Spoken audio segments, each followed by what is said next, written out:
ರಾಜ್ಯದ ಹಲವು ಭಾಗಗಳಲ್ಲಿ ತಾಪಮಾನ ಏರಿಕೆಯಾಗಿದ್ದು, ಮುಂದಿನ 2 ದಿನಗಳಲ್ಲಿ ಬಿಸಿಲಿನ ತೀವ್ರತೆ ಇನ್ನಷ್ಟು ಹೆಚ್ಚಾಗುವ ಸಾಧ್ಯತೆ ಇದೆ ಎಂದು ಹವಾಮಾನ ಇಲಾಖೆ ಎಚ್ಚರಿಕೆ ನೀಡಿದೆ.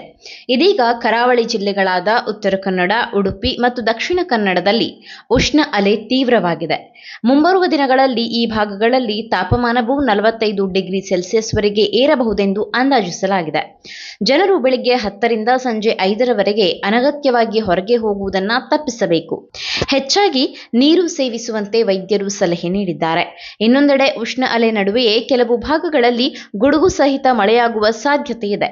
ಉತ್ತರ ಒಳನಾಡಿನ ವಿಜಯಪುರ, ಕಲಬುರಗಿ, ಯಾದಗಿರಿ, ಬೆಳಗಾವಿ ಮತ್ತು ಧಾರವಾಡ ಜಿಲ್ಲೆಗಳಲ್ಲಿ ಗುಡುಗು ಸಿಡಿಲು ಸಹಿತ ಮಳೆಯಾಗಲಿದೆ. ದಕ್ಷಿಣ ಒಳನಾಡಿನ ಶಿವಮೊಗ್ಗ, ಚಿಕ್ಕಮಗಳೂರು, ಕೊಡಗು ಮತ್ತು ಹಾಸನ ಜಿಲ್ಲೆಯಲ್ಲಿಯೂ ಗುಡುಗು ಸಹಿತ ಮಳೆಯ ಮುನ್ಸೂಚನೆ ನೀಡಲಾಗಿದೆ.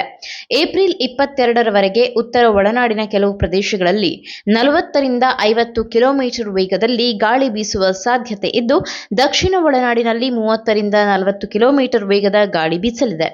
ಮುಂದಿನ 5 ದಿನಗಳವರೆಗೆ ಕರಾವಳಿ ಭಾಗದಲ್ಲಿ ಉಷ್ಣ ಅಲೆ ಮುಂದುವರಿಯಲಿದ್ದು, ಜನರು ಮುನ್ನೆಚ್ಚರಿಕಾ ಕ್ರಮಗಳನ್ನು ಕೈಗೊಳ್ಳುವಂತೆ ಹವಾಮಾನ ಇಲಾಖೆ ಸೂಚಿಸಿದೆ. ಇದೇ ವೇಳೆ ಉತ್ತರ ಒಳನಾಡಿನ ಕೆಲವು ಪ್ರದೇಶಗಳಲ್ಲಿ ಆಲಿಕಲ್ಲು ಮಳೆಯಾಗುವ ಸಾಧ್ಯತೆಯೂ ಇದೆ.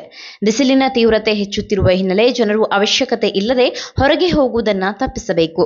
ಬೇಸಿಗೆ ರಜೆಯ ಸಮಯದಲ್ಲಿ ಮಕ್ಕಳು ಬಿಸಿಲಿನಲ್ಲಿ ಹೆಚ್ಚು ಕಾಲ ಆಟವಾಡುವುದನ್ನು ನಿಯಂತ್ರಿಸಲು ಸೂಚಿಸಲಾಗಿದೆ.